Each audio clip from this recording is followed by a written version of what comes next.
childhood memories are different than most. I remember eating from garbage cans. I remember going to bed hungry. I remember sleeping on a dirt floor with my family in a thatched hut in southern India.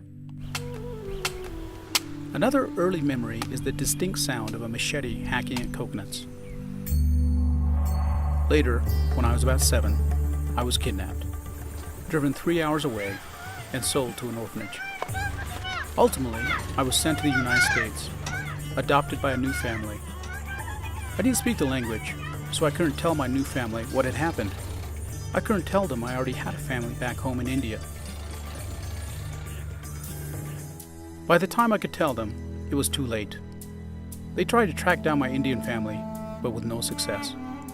So I grew up as the only dark-skinned Indian in a predominantly white community, always wondering about my memories, my past, the people I'd left behind.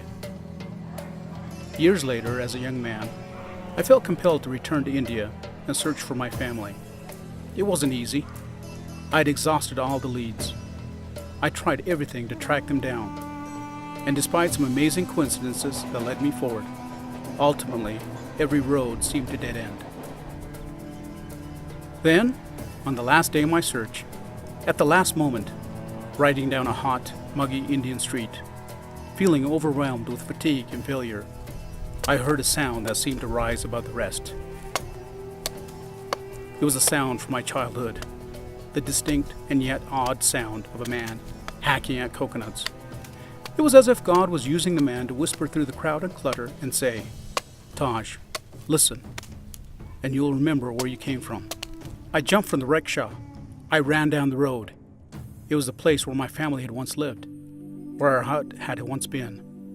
It was the very same place that as a child I would listen to the sounds of a man hacking at coconuts. Life is like that. Simple sounds, long forgotten memories, whispers that seem to lead us forward. Take the time to stop and listen. It may be God is whispering.